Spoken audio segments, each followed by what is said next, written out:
Hey everyone, we hope you're doing good. Welcome to the Business Mindset.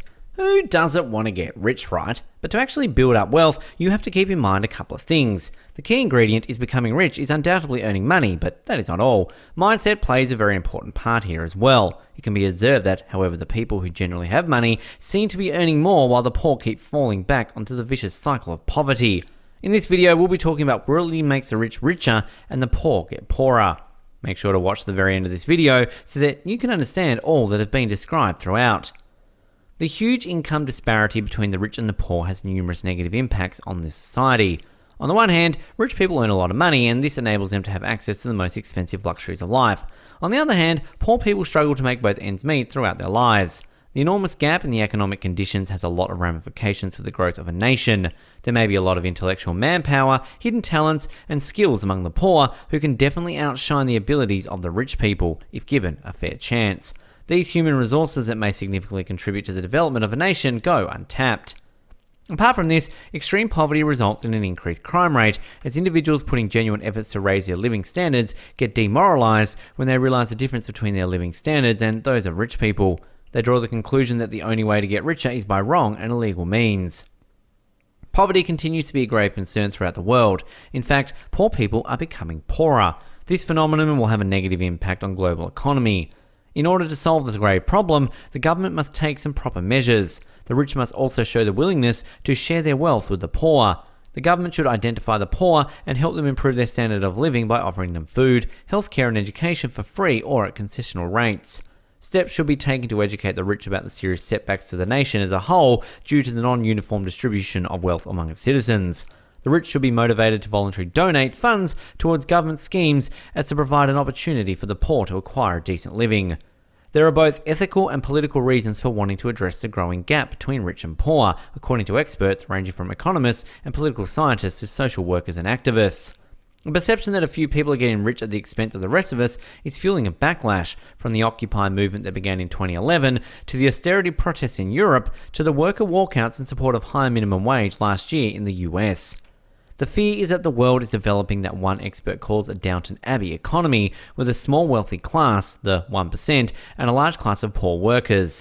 Meanwhile, the middle class being squeezed with higher prices and stagnant wages, forcing many to get into personal debt to try and keep up.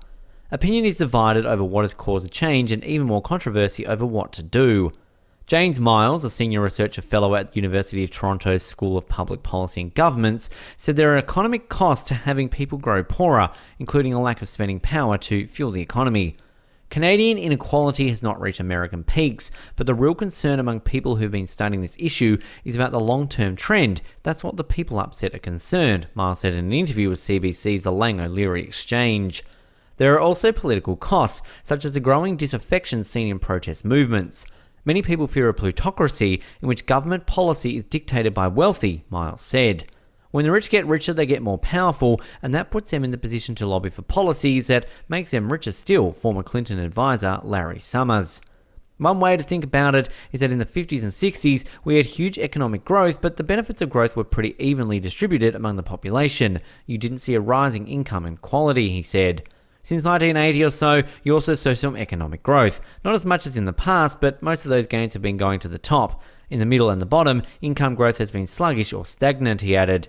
Having a large, stable middle class is a sign of wealthy country, says James Galbraith, author of Inequality and Instability, a study of the world economy just before the Great Crisis. Financial crisis heightened inequality. He says the 2008 financial crisis helped bring income inequality to sharp relief. At the high end, it's a very small number of people who have been scoring very big. In the financial sector, the bankers in the technology sector, in the energy sector, he said. Those people seem not to be affected by the economic downturn that resulted from 2008 bank failures and subprime mortgage crisis, although it was poor banking decisions that triggered the global meltdown. But ordinary people were very affected, losing their homes because of the dodgy mortgage businesses and having their jobs threatened. The mortgage debacle should never have happened, Galbraith said. At the bottom end of a very large number of people, it's a collapse of the economic security, it's a collapse of retirement security, of the value of their homes, of their job security, the decline in services they rely on, public schools, healthcare, the amenities of life, he said. Galbraith does not believe globalization is a big factor in growing inequality. He says people should turn their eyes close to home, demanding fair tax codes and a stronger social safety net. We have good systems. They need to be protected and expanded, not cut. It's under constant threat, he said. Larry Summers, who was Secretary of the Treasury under Bill Clinton and is now a Harvard professor, says he believes any solution has to be global.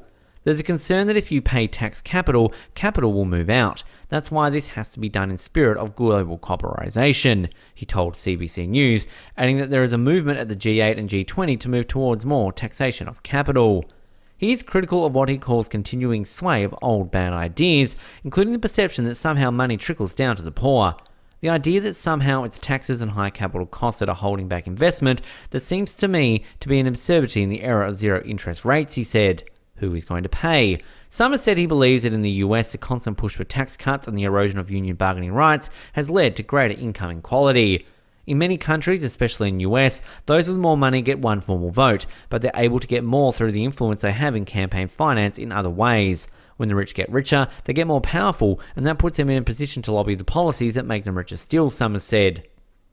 Miles agrees, adding that governments understand how to improve equality through investment in income transfers and infrastructure such as health and education. The real trick is who will pay for those things, he said. We have lots of ideas of what to do about dating back to the 1990s, Miles said. Some of them invoice in cold in redistribution, many involve what's called social investment, early childhood education, job training for young adults, but no one wants to pay for it. Over the last several decades, employers have moved away from pension-based retirement plans toward the 401k savings model. Participation in these do-it-yourself retirement savings plans is highly unequal across income groups because the system is stacked against those who can least afford to contribute and to bear investment risks.